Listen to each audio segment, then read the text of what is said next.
So we're going to take a look at what I've called a math review, which really is not much of a review, but I just kind of want to run down some of the basic issues that you're going to be confronted with as you work through the equations that you're going to find in respect to some of the quality statistical calculations that we're going to do.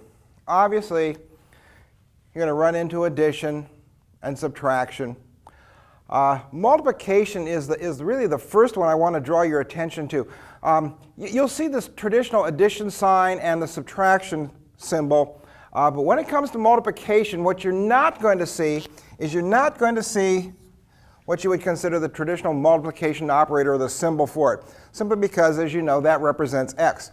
Now, if you're working in a spreadsheet environment, and it doesn't matter whether it's Excel or even one of the open ones like OpenOffice or LibreOffice, what you're going to find they're doing is they will be using the asterisk in place of the multiplication symbol. So when you see that, don't be confused by it. If you see that in an equation or somebody writes that out, that simply is an alternative to the multiplication symbol. Now, when we're multiplying, let's say I take a factor of 2 and multiply it by, or coefficient of 2 and multiply it by x. All I have to do is write 2x, and the absence of anything here implies 2 times x. Sometimes what you see, probably more often in the math textbooks than the quality books, is that you'll see a dot right there. And many times they do that simply to remind you that it's 2 times whatever the value of x is. Here I've got another variation of that where we've got the 2 and we've enclosed the x in parentheses. Again, it implies multiplication. And finally, a third way or fourth way that it could be written would be simply to put the 2 in parentheses and the x in parentheses, and the absence of anything between these two would again imply multiplication. So this is one you've got to watch closely for. And remember, we stay away from the symbol because the symbol is synonymous or the same as the letter x, and x is used most commonly as a variable. Or if you've seen in some of the other videos we've talked about symbols, you'll see x used as indicating a sample, measurement from a sample. Division. Again, you may see the traditional division symbol with division operations, but not terribly often anymore. More commonly, you'll see the slash implying division, or you'll simply see it written as a fraction, a number over a number, implying that the numerator or top number is divided by the denominator or the bottom number. You're going to run into equations where you have a value variable that has to be raised to a power. Remember, this guy right here is referred to as the exponent. Okay? And what the exponent tells you is how many times this value here is used as a factor. So in other words, if I had 5 to the third, third is the exponent, and it tells me that I'm going to use 5 3 times as a factor. So in other words, what I have is 5 times 5 times 5. Nothing that you haven't seen or probably been doing, but sometimes I think it's just advantageous to refresh your memory on it. Finally, roots, a root value or the source value. In other words, where a value that the number came from. This is a symbol called the radical. All right, and if it stands as this, then what we're looking for is the square root. So in other words, if I said, what's the square root of 25? Then what I'm looking for is what number multiplied by itself uses this, or what number used as a factor twice yields 25. If I had a root, more than a square root, then you would see a little number in here. So for example, let's say I change that n to a 3, put in 125.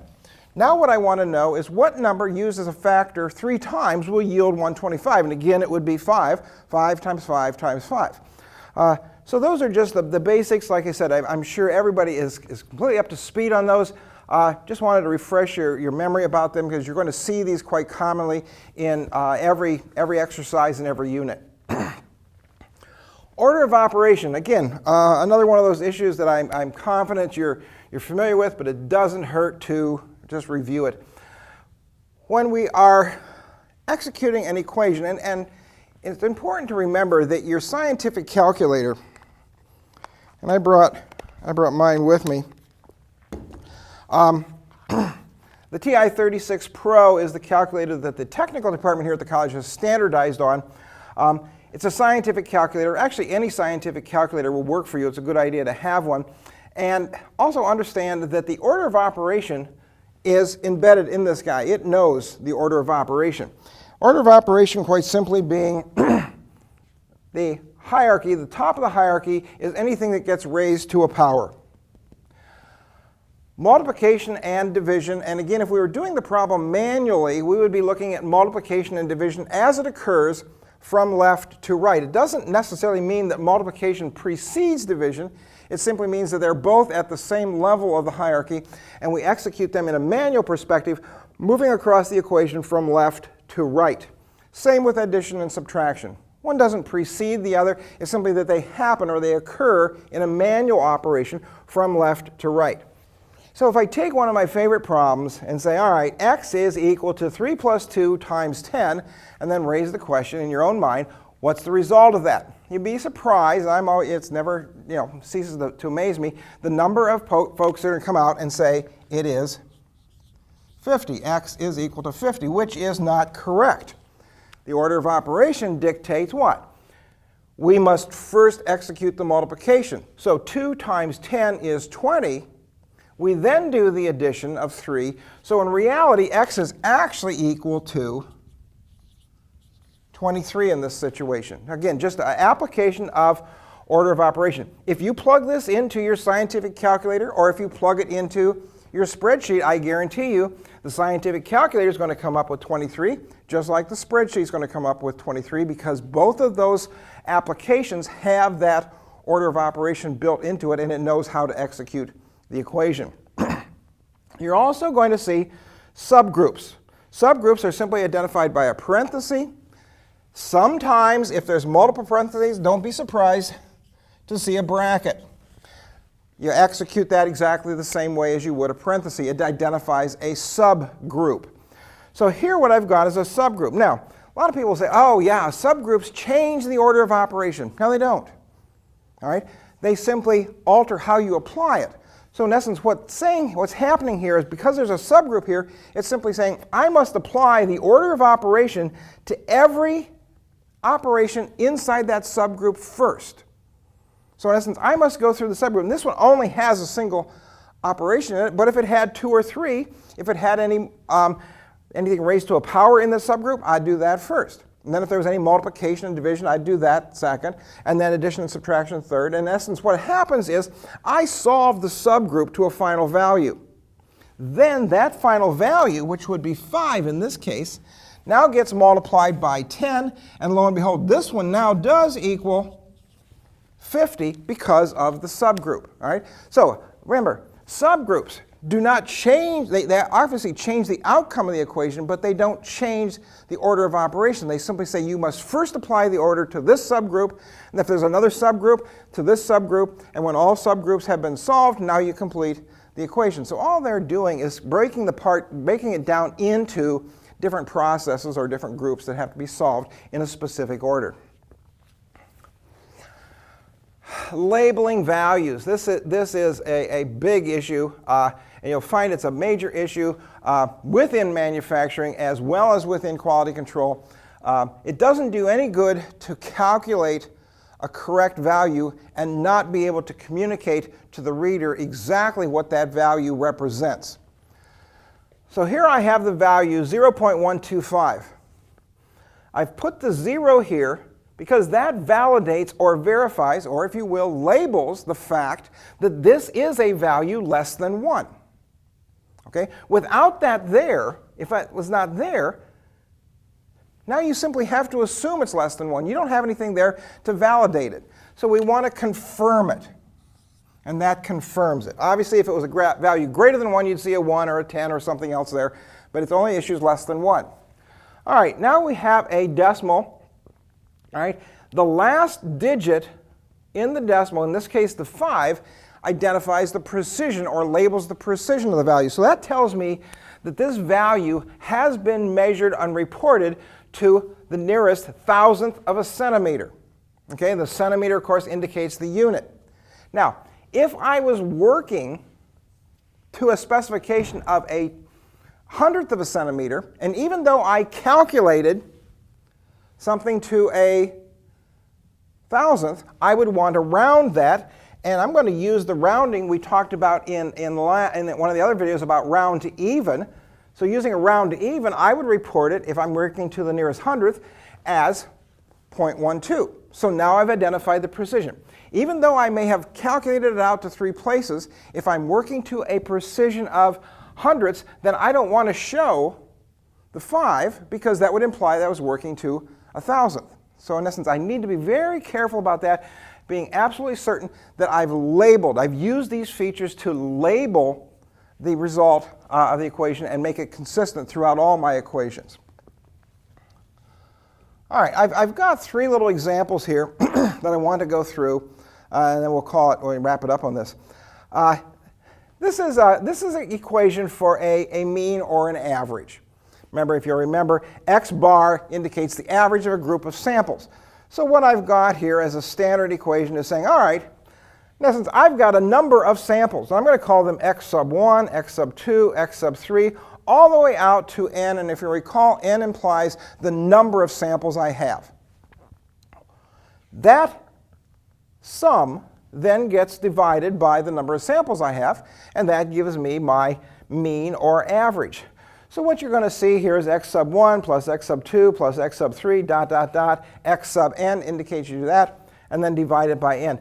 One of the important things to remember here is this is written as a fraction, implies division. You must solve the numerator before you can do the division by the denominator. So this total or sum has to be arrived at. Another way that you will see this, and you do see this in the demystifying book, is they'll write this exact same equation like this. It's a little more of a shorthand, and you've got to understand what it's saying. All right, so x bar, or the average, is equal to, now at the numerator, what we have here is we have this little delta symbol, which implies, the symbol that implies, uppercase sigma, which implies sum of x's, and it says x sub I. All right, so that means there's more than one x. What this tells me down here is I starts at 1 and goes to n. So if I had 10 samples, then I would add or sum up sample x sub 1 plus 2 plus 3 plus 4 on down until I've added all 10 of them, all right?